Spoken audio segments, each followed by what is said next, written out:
Welcome back, guys, to the Beyond Condition podcast, where today I have a guest that actually has been listening to the pod. And I think we actually first connected on Instagram through you listening. So it's super cool to now have you on the podcast. And we're going to talk about something that we both have clients, people around us, and ourselves, I'd imagine, from our conversations with regards to body image and how that feels and all of the things associated with that. Like, it is mental, especially in the sport of bodybuilding. I'm sure you'll agree, Vic.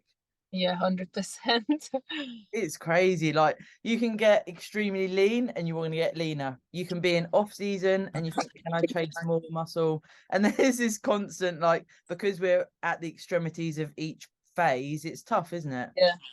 Yeah, I think especially with bodybuilding and the extremity of that, obviously we've then got the prep brain, you say, and then looking back in the prep files of how you feel and what you think is just so different, isn't it? So I don't even know where to start.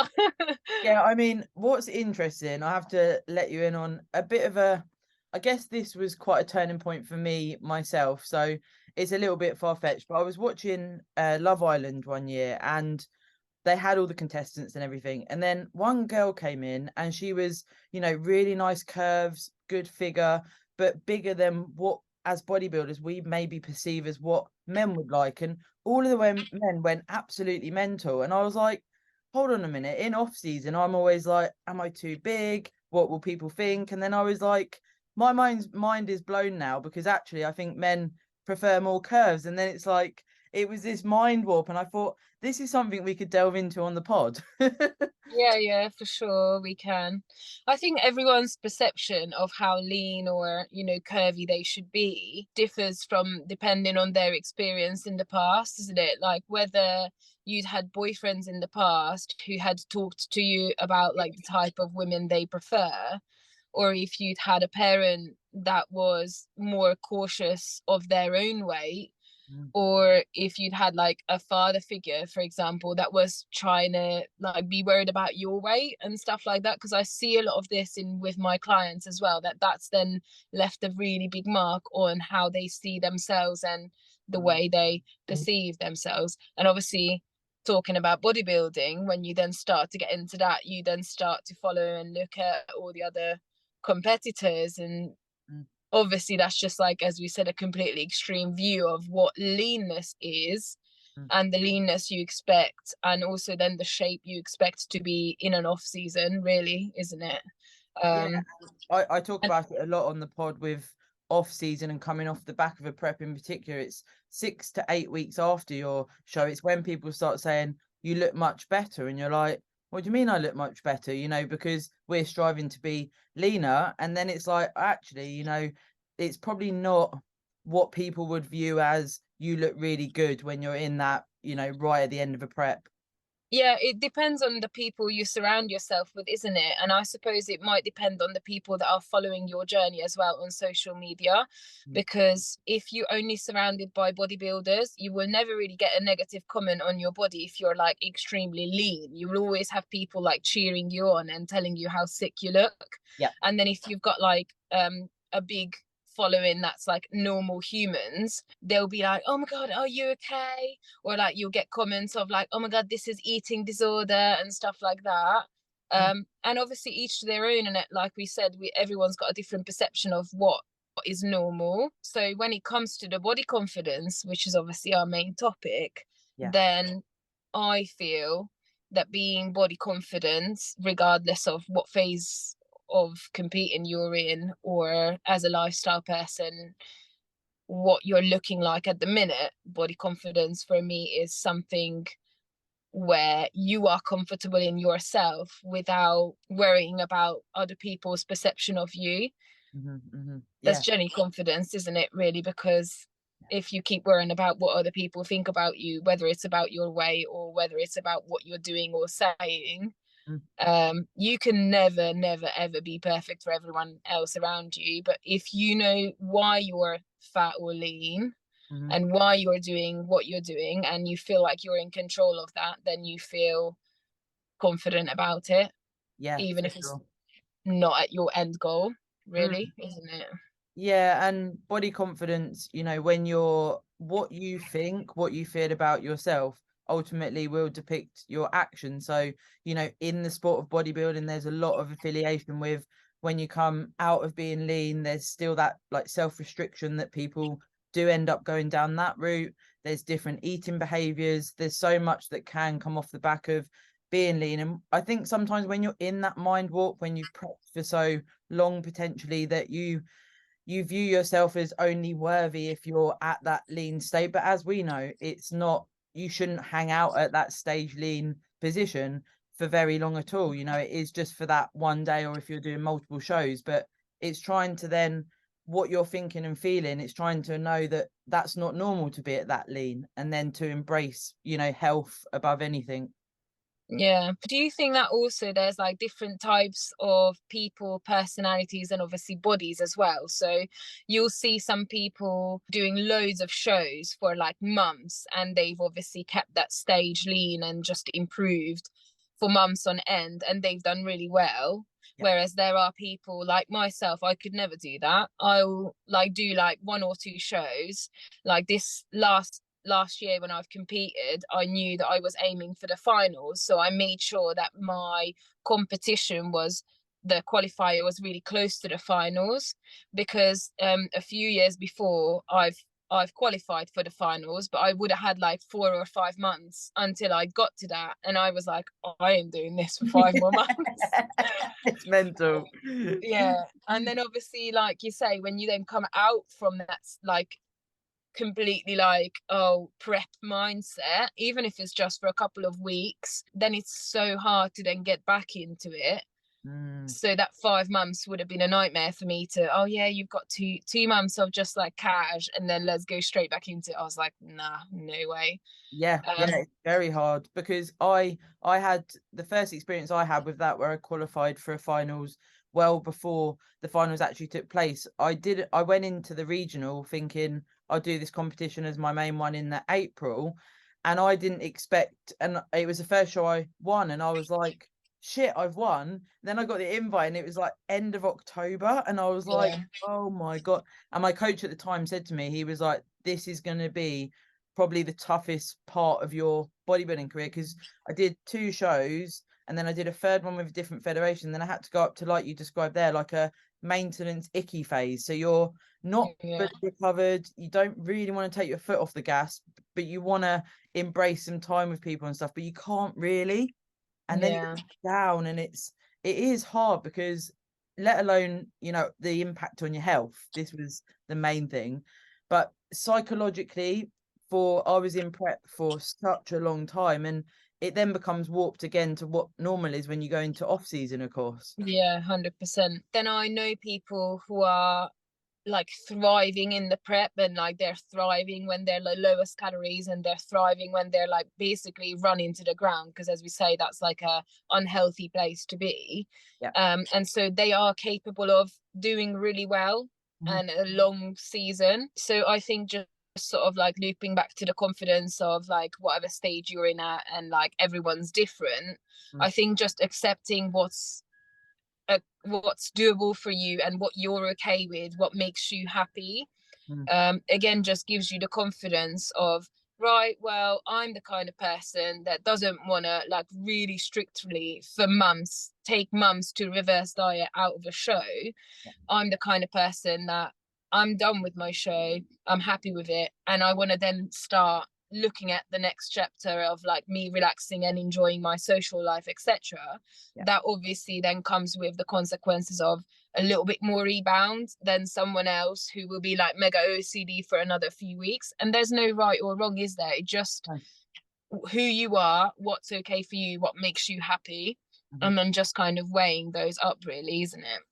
Yeah, and like you said there, with thriving on the prep, I definitely was guilty of that in the past. I didn't feel, I think for myself, it was like I'm not good enough unless I'm lean. And it was a really weird place to be. Like, I just felt like I couldn't say I was a bodybuilder unless I was lean. And I had all these affiliations. But I actually had Rob Latty on the pod, and he said, you know, when you're an athlete, having the mindset of an athlete to go, when I'm at the height of off season, I'm an athlete who's going to progress when I next prep. And that stuck in my mind to go, you got to embrace all of the phases if you want to be competitive. But also, Yeah. like you say, with lifestyle clients, you know, if you're on a quest to either gain muscle or lose weight, there's going to be icky parts. There's going to be parts where you Yeah. think, sort of in the middle here, it's a bit of a weird space, and you've got to then look at the end goal. But it's hard. I don't know in your experience how you get around that, if people have negative self-talk. Have you got any clients that have this sort of stuff?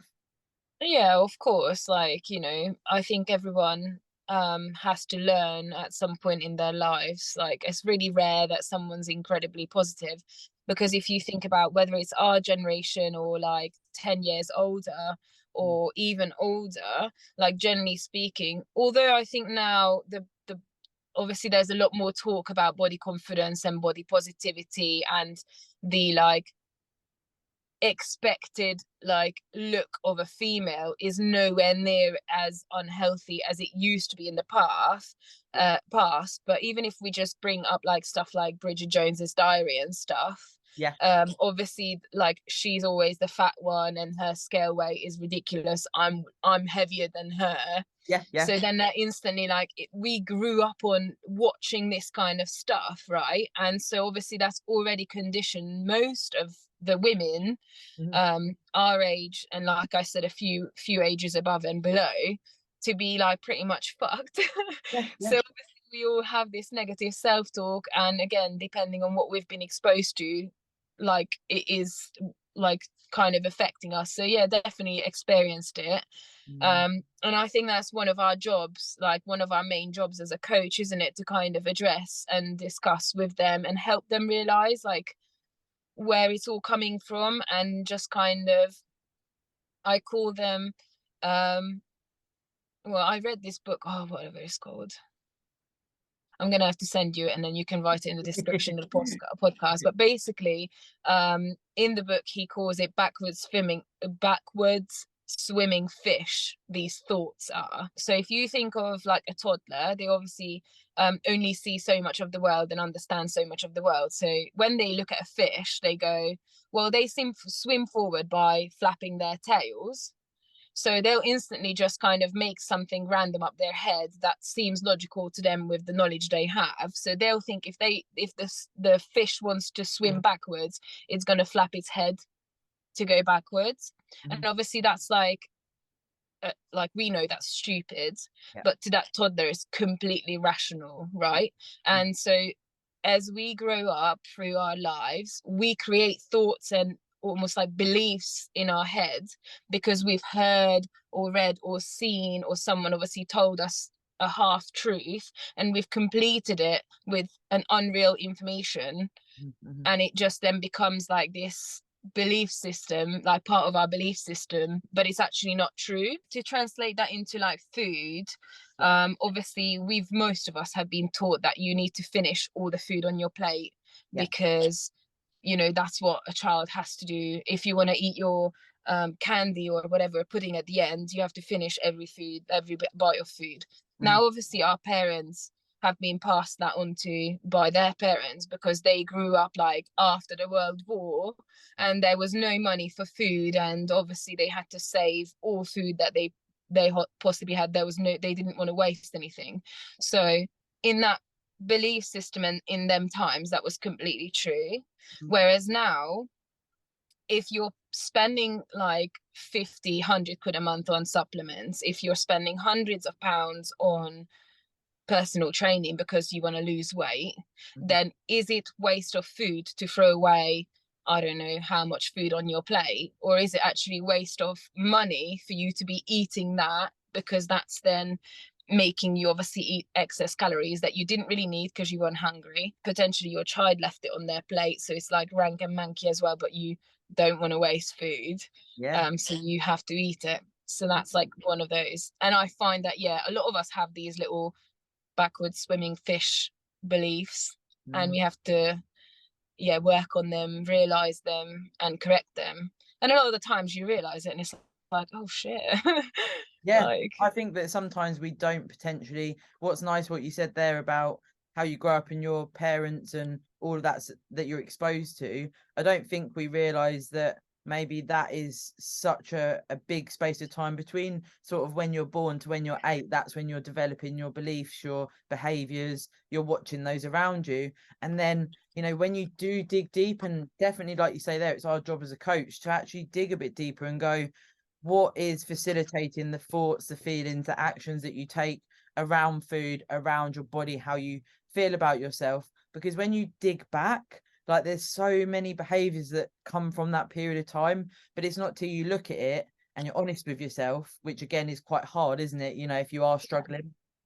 Yeah, 100%. It's like if you're really struggling and you're in a really low point of your life for whatever reason, it's almost like having those flaps that the horses have, isn't it? You haven't, like, you're just unable to see everything clearly, which is why having coaches are there and should be utilized more for people like that. But that's, I think, the people that need coaching the most are potentially the ones that are less likely to reach out, because the point of their life they're in, they're just not seeing that they would be capable of being coached, I suppose. Or Yeah, yeah. Also, I think that I've had people that have come on consults that they don't believe that they're good enough to be coached by, you know, maybe someone like us that's competed, or someone that works with clients already. They think, well, I'm not worth it because maybe I'm not as positive as I should be about going down the fitness journey, or I'm not at a point where you'd want to help me. And every time it really takes me back, because I'm like, of course I want to help you. You know, anyone that wants to look at getting a coach and has goals deserves that right to do it, don't they? yeah, of course, it really doesn't matter the starting point. What matters is that they want to take on the information, and obviously like the fact that they want to change, isn't it? Yeah, yeah. And when Yeah, it yeah. comes to body image, you know, you don't have to compete to want to change how you look. Oh, And you know, the goal could be, I want to get to a certain dress size, or you know, I've worked with people that just want to know if they can get a six pack. And it's like when that comes through, it's like, wow, I never knew if I even had a six pack under there. And I think goals like that are super, super cool. I don't know about yourself. yeah. Mm. Well, if it when it comes to lifestyle people, I love to set like short and long term goals, and Yes. also not just about what they look like, but also like how they feel, and like strength goals, because I find that, as we said, most people are really stuck in their ways and they just want to focus on like what they look like or what they weigh. And although that's a completely valid end goal to have, I think it can be, especially if someone's got a really long way to go until a big goal that they've set for themselves. I think it can be quite daunting, the process itself, until they get there. So, obviously, like setting performance based goals or mindset related goals or experience related goals, like other things, um, can be helpful. And also I find that also it then changes again that focus, that constant focus of your mindset about what you look like, and realize that there's more to life. You're not just worth what you look like, you've got a lot more to you, that kind of stuff. And that then feeds into becoming more confident as well, isn't it? Yeah, I actually had a conversation with Matt, my other half, this morning about, as bodybuilders, you know, we do our ordinarily our check-ins in the morning fasted, you know, you before you've had anything, you do your shots or your video. And both of us have realized that sometimes we look at ourselves in the evening when we've had sort of 4 meals, we're both in off season, and then we were like, why do we look at ourselves in the mirror you know, like 9 p.m. at night when you've had all your food and everything else? And it's stuff like that that I think sometimes is worth mentioning for people that maybe are critiquing their physique and looking at what they look like, that when you do keep checking yourself in the mirror, and when you do keep looking at yourself, you got to be realistic with other factors as well, because there's so much, of course, that does affect your physique, particularly if you are going to the extremes. You know, nothing's linear really, is it? Like in a prep, No. it's crazy, isn't it? Yeah. Some weeks you can do everything you're meant to, the scale weight doesn't chip down, you look fairly similar, and it's like, oh no, and then you get a swoosh and then things move on a level. And that, of course, Yeah. add to that mind warp of potentially feeling like, am I progressing? Because if we take it back to bodybuilding, your progression is heavily weighed onto your physique and how you look when you do those weekly check-ins with your coach. Yeah, 100%. Obviously, that is a big difference from Yeah, like the bodybuilder's perspective as opposed to a lifestyle person's perspective. yeah, And obviously, I have just done a whole year or whole season last year, and since then, I've kind of decided that I'm not going to bodybuild anymore. I've okay, got a like nearly 2 year old. yeah. Um, I always say I'm never going to compete again. So, and then after that, after like a few months of, you feel better, your brain's working, I'm like, never say never. So that's at the point where I'm at right now. But then obviously having a toddler, Yeah, you just can't be like, let's be honest, bodybuilding is a really selfish sport. yeah, And like when you then decide to have a child, I'm not saying you can't bodybuild having children, it's absolutely doable. And I don't care like how everyone else decides to do it themselves. If they want to continue bodybuilding with a toddler or young, that's absolutely fine, for them if that's how they decide. For me, I felt like I really felt a lot of the times at the end of my prep, especially that's when you get really tired and stuff like that. I just really felt really sort of selfish, yeah, because I felt loads of times like really like I couldn't be present with my child, for example, at bedtime because I still had cardio to do. And I was just like, fuck's sake, why is he not asleep? Yeah, because I've still got to do that fucking cardio and I don't want to do it, that kind of stuff. yeah, And I just feel like I don't ever want to feel like that again. I want to like, focus on him. And it doesn't mean that obviously I'm not looking after myself and training myself and all that stuff.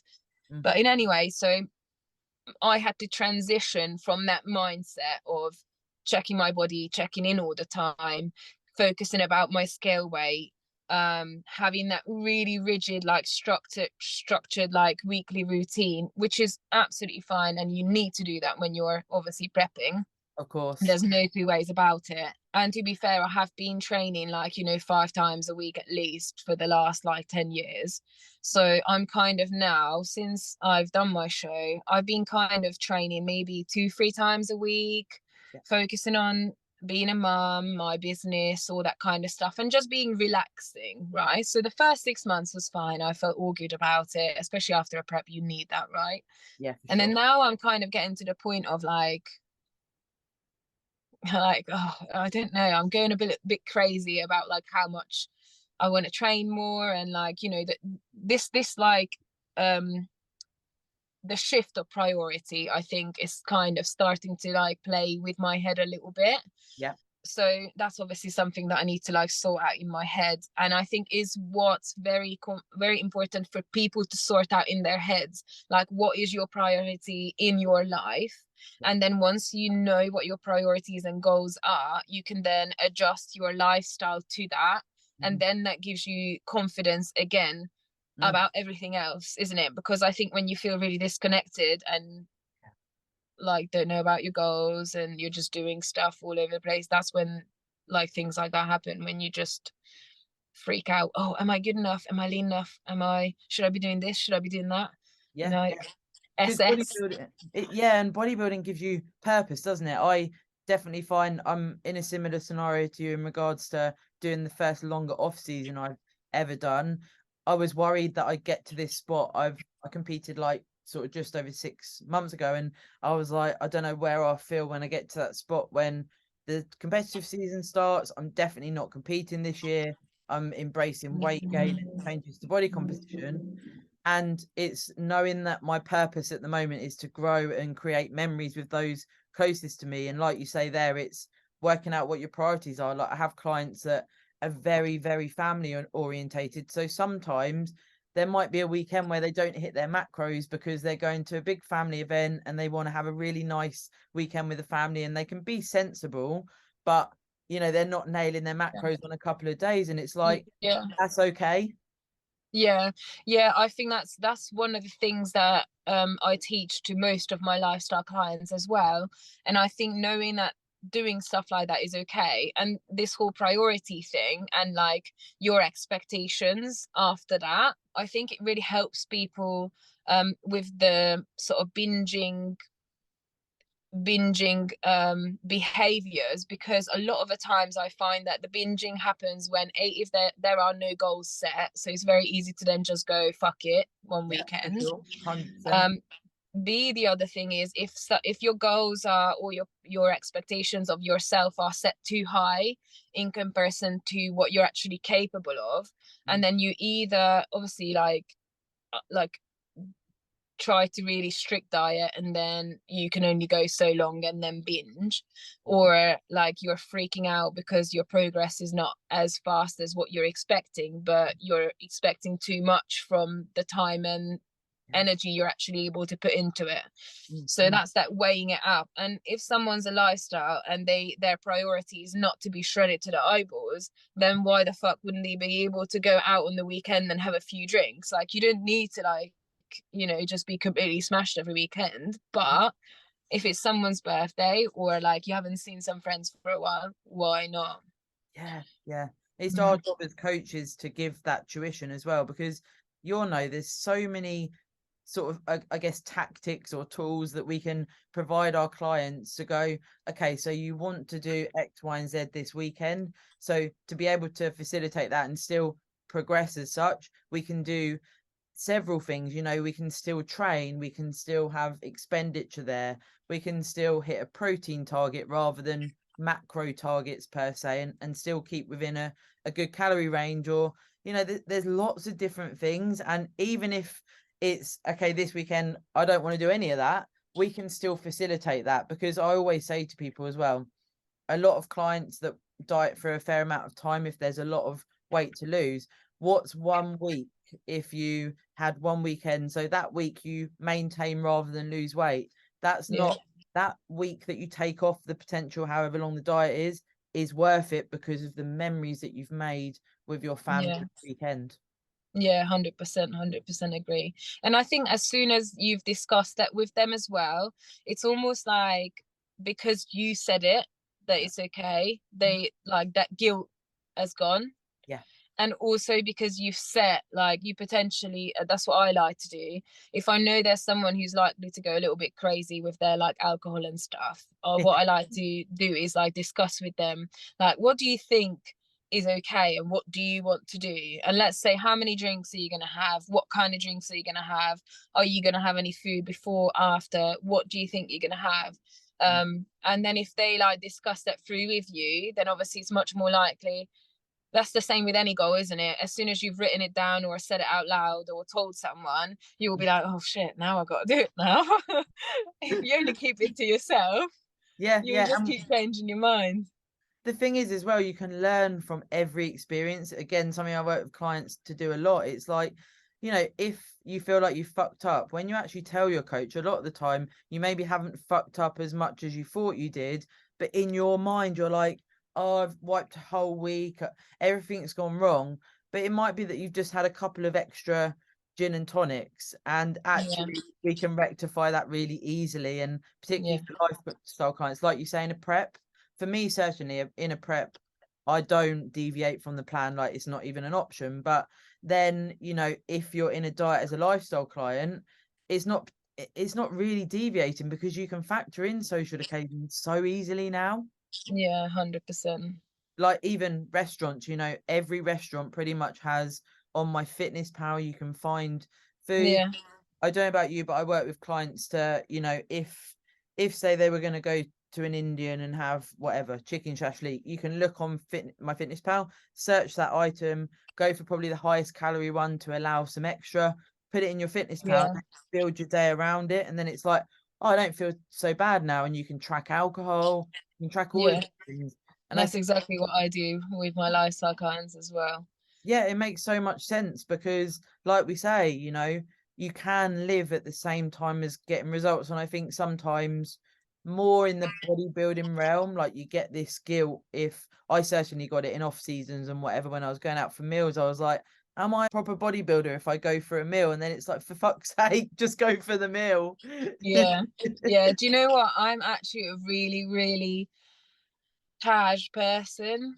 So like I go so easy in and out of like off season. It's just insane. Like this time, literally, I think the more seasons you done as well. So I don't want to lie. The first few years, I obviously had different coaches, didn't have as much experience. Mm, I think obviously didn't have as much muscle. So obviously the more muscle you have, the easier it is to not rebound really badly, because your body can take so much more food, right? Yeah. So I suppose that really helps me out there. Yeah, When I yeah, was a sure. bikini girl, certainly couldn't eat as much as I can now. It's a fucker.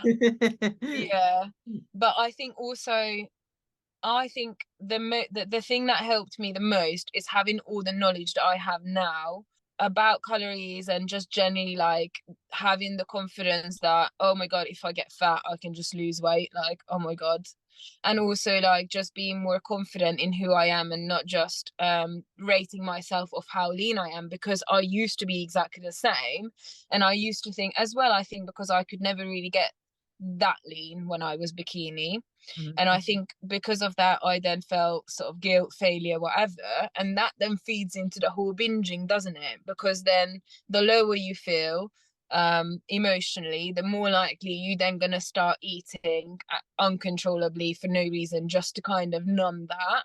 And I actually have had to sort of recover from a proper binging after my first season. Yeah. Now I think that helps me, because I'm nowhere near as bad as what I know I could be when Yeah. I come out of season. And also just that confidence of, that's fine, I know I can be top of my, like the peak of my off season, I can be like 15 kgs heavier than obviously stage. Yeah. Yeah. And I know I can get down to it, down to stage weight and leanness now, because I've done it more than once. And then so, when you start to get to know your body, isn't it, like it's experience, isn't it, that I think. Yeah. Yeah. Yeah, When I always try and remember that I can get lean if I need to. So when I'm at this different body now in off season, it's like, but I know if I wanted to, in 16 to 20 weeks, I could get back to being lean. So let's focus on performance right now. Let's focus on exactly. enjoying life. I think Yeah. where we spoke about that tunnel vision from a prep, you get used to feeling like shit. I'm sure you'd agree. And then it becomes normal, and that's okay. And then when you go through the health period and then you start feeling better, you're like, blimey, I did feel pretty shit. Yeah, because you don't see it at the time, just like how you don't realize how lean you actually are because you're continuously pushing for more and more. Mm-hmm. You also don't realize how like low you are in terms of like energy, and like just even your brain function, really, isn't it? Just insane. Mm-hmm. um but yeah, I think again, like the more you go through like in and on and off season, the more you realize that each season or each phase sort of comes with their like positives and negatives, doesn't it? And then you just have to learn to embrace the positives of each one of them. Obviously it's great to be like shredded to the eyeballs, have abs, It's and quite cool. but then you can't go anywhere and you have to eat out of a Tupperware. Your food stinks half the time. Your legs want to fall off because you've done so much cardio. Yeah. And you obviously can't be asked to have, I don't know, sex with your partner. There's Don't so touch many me. things. It's like the most warped things. Like in my last prep, it got to the point where I was like, every time my shoelace came undone, I'd look at my shoe and think, how can I navigate not having to tie my shoelace up? And it's not fucking normal, is it? Yeah. Yeah, it's no good. I really, really hate it. Mm, I've never been like a really skinny girl.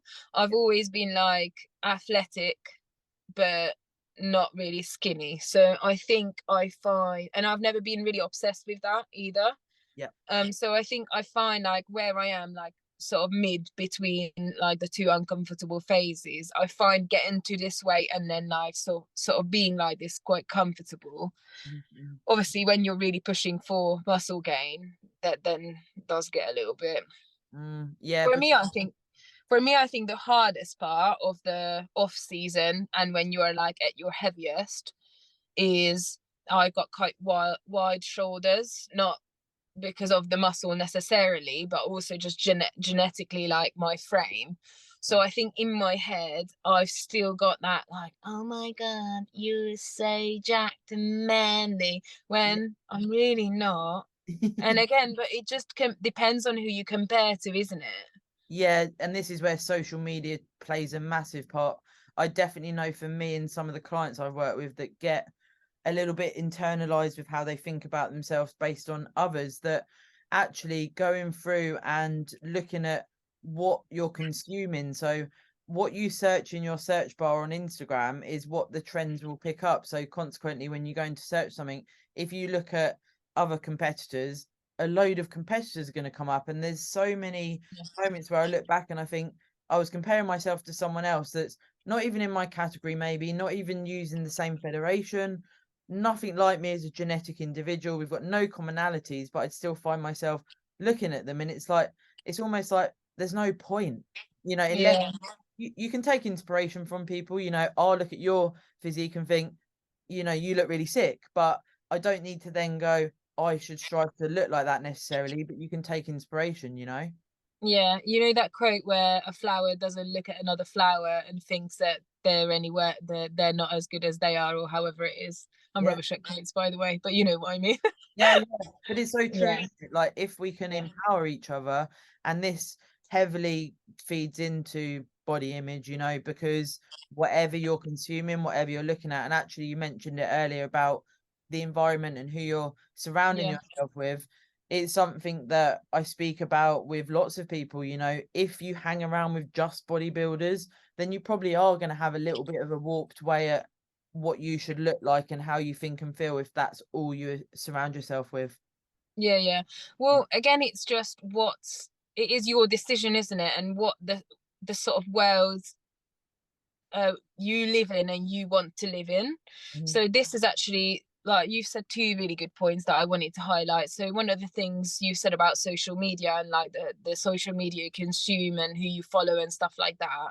Yeah. So that's going to massively impact how you think about your own body and what you think is the ideal body image, isn't it? If, like you said, if you're always following bodybuilders, then being shredded to the eyeballs is an aim and a goal. Normal. Being really big, jacked, having the big muscles and shoulders and whatever, again, is going to be such an aim for you. And like, I think I find myself, the longer I've competed for, and obviously the more shows I've been to, obviously I've even gone up a category.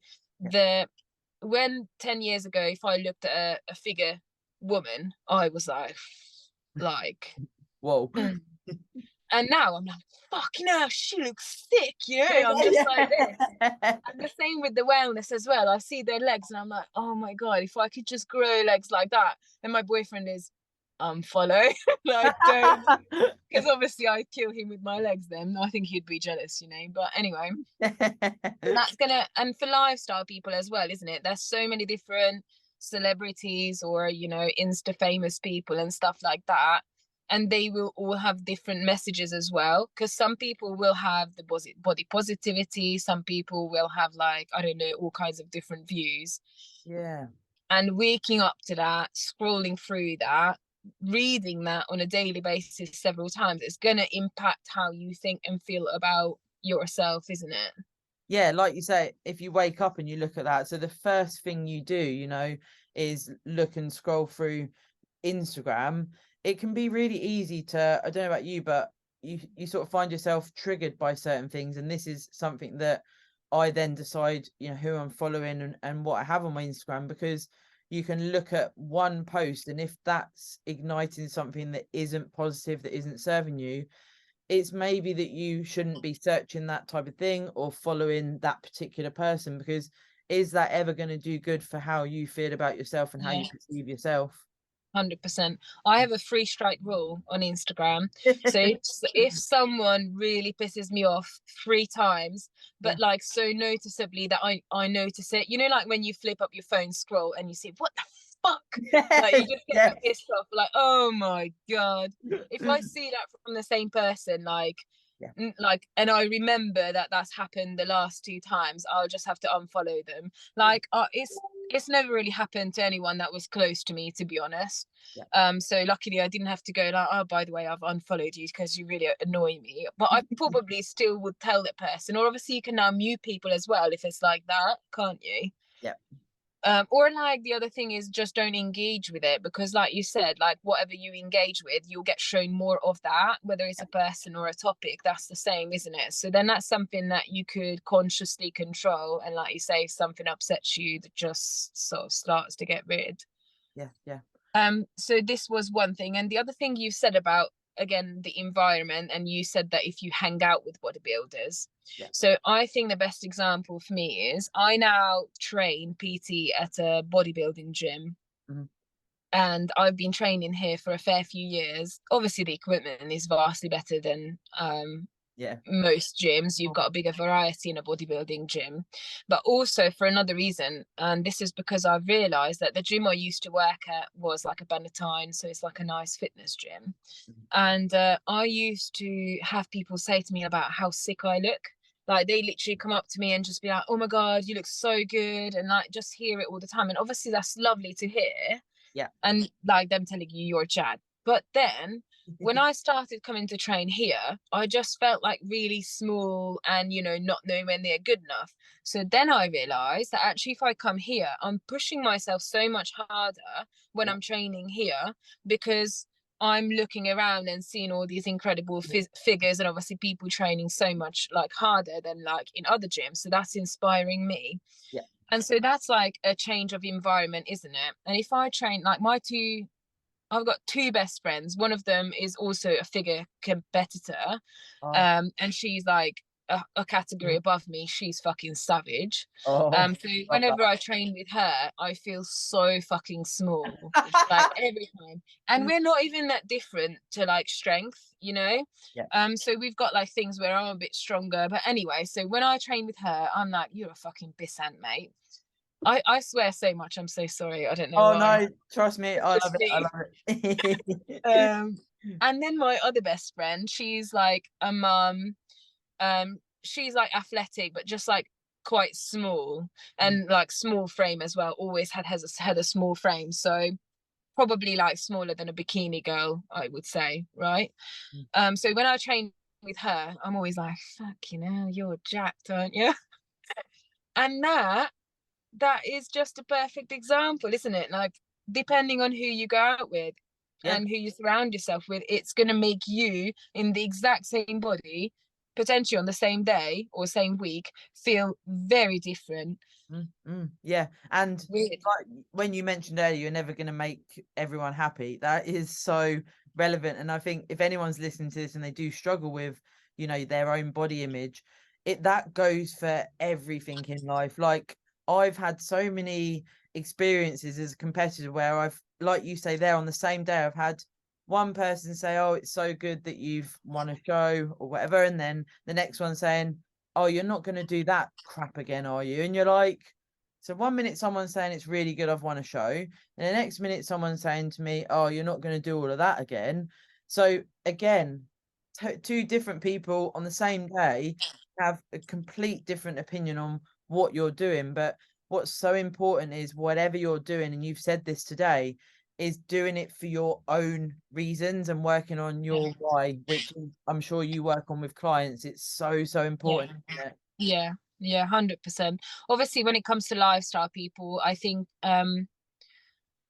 us competitors, we've kind of learned how to deal with people that are not like understanding or happy with like our eating habits or whatever. You just don't care because we've done it for a while, right? So I Yeah. think lifestyle people are really a little bit lower confidence, a little bit more sensitive to other people's comments about their food and stuff. And they will notice when people are like looking at them eat out of a Tupperware, or asking, like they'll get upset if people are asking like, "Oh, why are you eating this at a barbecue? Why did you bring your own food?" Or "Why are you not eating carbs?" and stuff like that. And that starts to like, get to their little souls, bless them, and then obviously potentially make them go off plan because they don't want to be the odd one out. Yeah. Yeah. Yeah. um so yeah, that's just like steps to that. I think first, if you have just changed your lifestyle, you Mm. need to be okay with the fact that people are going to be questioning what you're doing, because you're doing something different out of your ordinary. And Yeah. you need to like you need to be confident enough to just say, "Well, I'm doing this because of this." Like, Yeah. so Yeah. there's nothing wrong with you being different to the other people, right? And then the other thing is there's always going to be like people that you can't actually get rid of, that are potentially going to be against what you're doing, like can be like family members, right? Yeah. Like Sure. if it's a negative friend, you can get rid of them, right? If they're like like that. But if it's like a mum or a dad, you can't really go, well, see you later, mum, because you asked too much about my food. I'd never want to see you or talk to you again. Yes, yeah. You'll have to deal with that all the time. But yeah, just knowing why you're doing it, and then just giving them, if you've tried to explain it to them and even potentially tell them that, can you just stop asking me or telling me because I'm not interested, or I've got a good reason for why I'm doing this. And Mm, if they're still going on about it, you just have to ignore that, yeah. don't you? Because you know your goal, your purpose, why you're doing it. You Mm, don't have to, you don't owe an explanation to anyone else. yeah.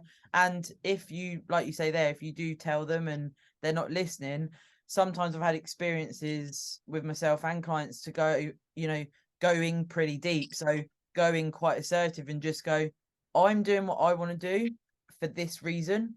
I'm happy you're doing what you're doing. Can you please not ask me any more questions? And Yeah. sometimes that's very tricky, when you're really quite blunt about it. But when you get the same people saying the same stuff, you just start thinking, will you fucking leave me alone? And it becomes a negative spot, especially in a workplace or, like you say, family, this type of thing. It really Yeah. does, it casts a really negative feeling on yourself, and that can lead into them feeling negative about so many different areas in your life, of course. Yeah, I've got a really good story about this as well. Yeah, So you know how we as humans are like supposed to belong to like a herd or whatever it's called, yeah. yeah, Um and then so the herd mentality, right? Like it used to keep us safe, so you had to belong to this group and you had to be the same as everyone else in order to be protected by like the other members of the group. yeah, And generally speaking, if it's in a workplace or like a big friendship group, if you start changing your behavior, that like unsettles the other like herd members. yeah, And again, I'm not making this up, I read this. But anyway, so it unsettles the other crew members or herd members, and they start to like, not necessarily in a malicious way and then like consciously, mm, they'll start to try to make you go back to your old ways, because what you're doing is making them question their ways, mm, and they're comfortable because they haven't decided to make a change, right? So the fact that you're bettering yourself or changing your eating habits is like making them feel bad about their own, yeah, and they'd be better off if you just went back to your old ways. mm, So that's why you're getting all these questions mm, most of the time. Again, I want to stress they're not doing this on purpose to like, ruin your sabotage. life, right? And so in this book that I've read, the guy said that the people that are more alpha males and alpha females are more likely to then stick to their guns Mm, and follow through their plans. And what happens then is that other crew members or herd members are then going to start to be like them. So they are the ones that are leading the change. Whereas if they're not really like strong enough personality, they're then going to after a while like sort of go back to their own ways because that's more comfortable. yeah, So I and this, always say to my clients, be an alpha woman. yeah. Like just fucking Well, because it is, there's that undercurrent of jealousy at times, isn't there? Because particularly, of course, going to stage, like I think we probably don't even realize sometimes how many people even start a prep and don't make it through, let alone complete a prep, go on to do a show, potentially place well, like all of these things that, when you do well in the sport, you can sometimes forget that actually you've done a pretty cool thing. When people see that from an outsider's point of view, I think that it's almost going to be quite far-fetched them to think, how the fucking hell do you do this prep for 6 8 months or however long, then get on stage, then potentially do another show, all of these things that when you're in your bodybuilding world and your tunnel vision, and people that listen, a lot of first timers, they're doing all of these things on a daily basis that contribute to doing well in a prep and getting to stage. But because you're just doing it, you think, well, I'm doing it, it's a choice. But actually it is a pretty cool thing that you're doing, being able to withstand a whole prep in itself, let alone if you do it multiple times. yeah, yeah, yeah. It is very, very different from the norm. Let's be honest, for sure. Did you say you had some questions, or have we touched on some of them? Actually, we have. So, one of the questions was about coming out of the off-show mindset and management. the few things that I would mention on that, we obviously said about coming out of show can be tricky mentally, and you have to know like what your expectations of yourself Oh, yeah. are, and what's okay for you and what not, and obviously then how strict you are afterwards is going to have to be dependent on that. Yeah. The other thing I would say is, especially if it's a first timer, I've had this in the past that like someone's done like a whole prep with me and then sort of when see you later, I've spent loads of money Oh, and no, now I want to do things on my own. Do not do this, guys. You no. are, unless you're like some sort of a really, really strong personality and actually know nutrition, Yeah. you are going to get in trouble. I then had the same person come back a few months later with a binging problem and stuff like that. So then we had to deal with that. So please don't leave your coaches. Give yourself a few months, at least until your calories are reversed up to a point where it's bearable and Mm. you've got a lot more wiggle room as well. Because I mean, depending on the person, you're potentially going to end up dieting at like close to 1,000 calories with however much cardio, Yeah, yeah. because you have to do that. And how are you On going to that note, reverse? on that note as well, with regards to coaching, you know, I would say that in every phase you'd want to have a coach if you can, even if you do get to a point. I know that, like you say, there is some cases where people will reverse out themselves or what have you, but you've got to be in a very, very strong position to do that mentally and to be Yeah. objective. Potentially, if you had a partner that was a coach as well, maybe this type of thing. Yeah. But it's like, even off the back of a show, if back to your question about how do you come out of that and what can happen with binging and this type of stuff, it can take 6 months for even your hormone health to level out. And Yeah. by that point, like you say, they're getting to a good spot. You're then looking at what do you want to do in your off season. And I think that sometimes people very quickly then think about, when am I going to prep again? And maybe you haven't dealt with some of the issues like Yeah. binging and things like that as much as you thought you had. So we can all think, well, I haven't binged for X amount of time, you know, that's that done. But of course, prep can unleash that again, and it's maybe Yeah. the right answer. Whereas you can have a coach that will help you understand if you're ready Yeah. to prep again. Yeah.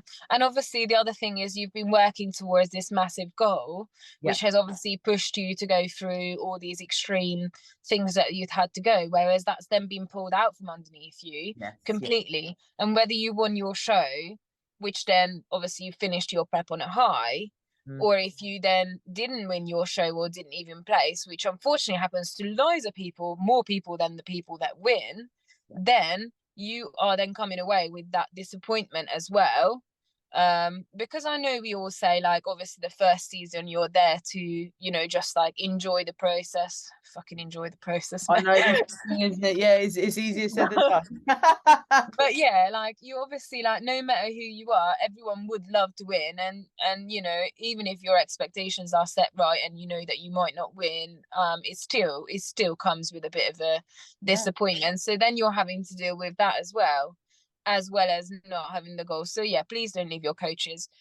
Those are the two things I'd say. And Yeah. you, like what I do with my clients is I already, like months, at least a month before a show, start to plan Yeah. what the goal is after the show, so you know, 100%. Yes. so you know 100%. exactly. We've Yeah. really got it. Like, I try and lay heavy on this on the pod. It's so, so important to talk about what the reverse out is going to look like and feel like, especially when we think about our subject today, body confidence and body image and how you view yourself. You're going to look different. So a bit like you described, that first initial like rebound out, you actually can look better for 6 to 8 weeks after the show because you're filling out and the stress is Yeah. gone and all of these things. But then you're talking about, okay, so where do you go from there when you go into your growth phase, and how's that going to look? How are you going to feel? And, you know, maybe not feeding in too much information into you're going to feel like this, but giving some examples that are relatable to people and telling people, you know, if you feel a certain way, talk to me about it, get it out in the open, because if it goes internal, this is where, of course, the problems are exacerbated because you feel like you're alone. Yeah, 100%. I agree with that 100%. Mm. Yeah. The other question was managing expectations of others when you are on your own journey. We pretty much talked about that, haven't we? So that's great. And Yeah. then I had one question which was about fat distribution. Mhm. Is it genetic or can this change over time? Yeah, I mean, there is, of course, the consideration to if you're assisted or natural. I personally would say that it's something that I've found is different being assisted now to when I was natural. I feel like there's more of a favorable distribution, and it's just very different using different compounds in particularly in the off season and out the back of a prep. And it was a different prep for me being assisted. So there's definitely considerations there. And if this person that's asked the question, you know, if that's based on maybe looking at Instagram, looking at other people, seeing other competitors, this type of thing, there is a lot of consideration into that. But also, of course, your individual genetic makeup, it's so vastly different with everyone, isn't it? Yeah, I think some of it is genetic in terms of how tall someone is, Yeah. because I think obviously the shorter you are, the same amount of body fat will look very different on you as opposed to someone else. Yeah. Now, things you can change is obviously how much muscle mass you have, because the muscle mass is going to create your shape. Even if, again, then you have the same amount of body fat sitting at the exact same place, it's going to look very different to what it did before. Yeah. And the other thing I would stress is obviously you said about being assisted or not. Mm. Like your fat distribution is going to be very, very dependent on your hormonal balance. Yeah. So I know this person's actually a lifestyle Okay. client of mine. So, but obviously it's a great question for competitors as well. And you're 100% right about assisted and non. Mhm. Um, if you're a lifestyle person, you obviously can improve on hormonal balance by having lower body fat, because the lower your body fat is, your the better your insulin resistance is. Obviously, I'm not saying like, again, shred it to the eyeball. We're talking about like being extremely overweight, and that, or not extremely, but like quite overweight to like a healthy body weight. So I always find that once someone has lost that initial, like, I don't know, 10, 20, 30 kg, Yeah. after that the reverse diet, and when they then go into a building phase and put more weight on, that's going to look very, very different. Very good point. um and then I don't know about you, but I find that alcohol consumption and just bad gut health, I think, is going to really, really impact people having body fat heavily around like the stomach area. Mhm. Obviously, alcohol consumption is then going to go hand in hand with bad gut health as well, let's be honest. Yeah. Yeah. So I would say that that's something that can help you change where you're holding body fat. So once you then lose body fat off that area, make sure you're not then gaining all the body fat back by fucking drinking loads every week again. Yeah. Yeah. And sort of feeding into where you were saying there about if you get lean and then reverse out is something that I work with even lifestyle clients for, like something like a photo shoot prep. So Yeah, get as lean as tolerable for you. And again, this is something I work with people individually and I say it how it is. So you can get this lean, or you can do a bit more and get this lean. And we're not talking about show lean here. We're talking about, you know, what would be achievable for a lifestyle client. But this is what's required to get to this point. This is what's yeah, required to get to this point. And then they yeah, can go, okay, so things like you mentioned, cognitive function and things like this, is that worth getting a bit leaner? Yes or no? And then we go ahead. But what I always say to them is, of course, the leaner you get, the reverse out and the sort of rebound period and the growth phase, you may never need to get as lean as that again, because then when you diet down again, you're going to have a better rebound. You're going to gain more muscle quickly. We can get your food up potentially higher, and yeah, it's a much more positive effect. But I've got clients doing it now for a photo shoot prep, and it's like, this is so fucking hard, but the benefits off the back of that is outweighing whether they want to, yeah. you know. Yeah, 100%. And also, I'm sure you find the same with lifestyle clients. Obviously, you're going through like the dieting, the reverse, and the building phase cycles.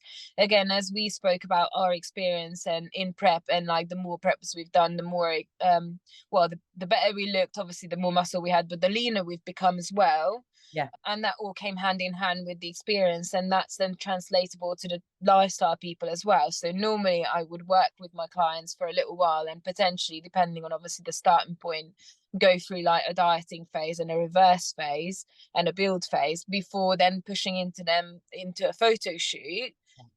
Because then by that point they have that, obviously the lifestyle, the experience and the knowledge base to then push that little bit lean, or a little bit more, like you say. But obviously sometimes people start and then they're already there, so it just depends on their experience and what that person has to give, isn't it?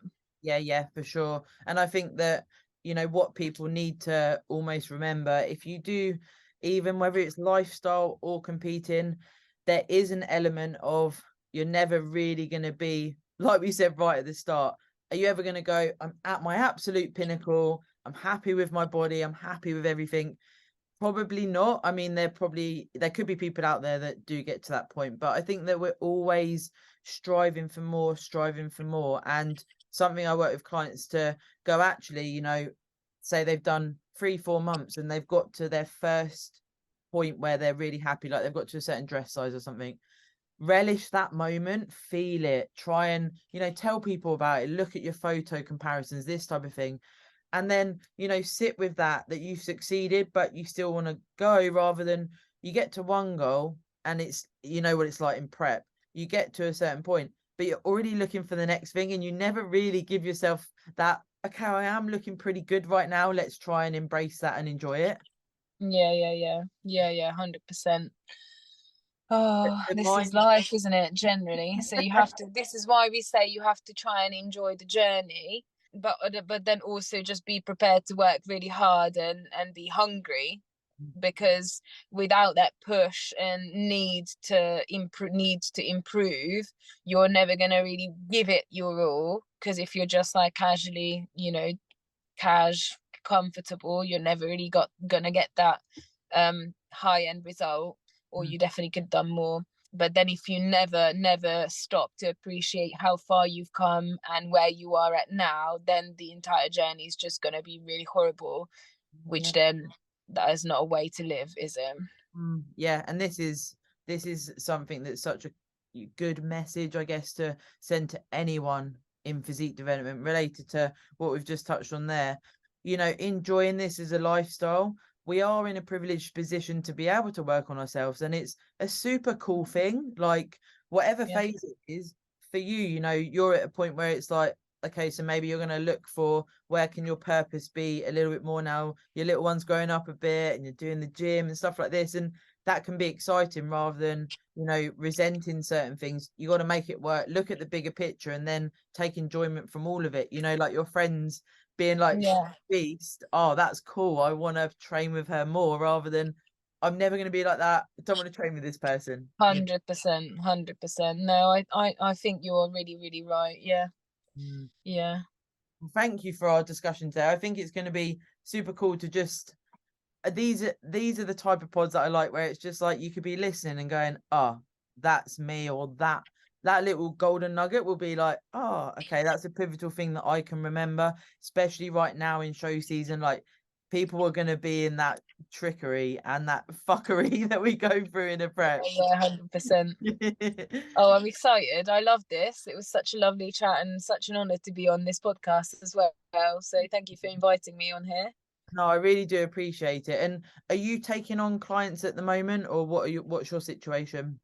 Yeah. So I've always got a mix of competitors and lifestyle clients. I work online and obviously in person as well. So yeah, if anyone obviously wanted to have a chat about that, they can just hit me up on Instagram or email or On the gram, the root of all evil, but it connected us, so we like it too. Oh yeah, 100%. Love it. Okay, well, thank you, Vic, I really do appreciate it, and I'll speak to you soon. Yeah, speak to you soon. Bye. Bye.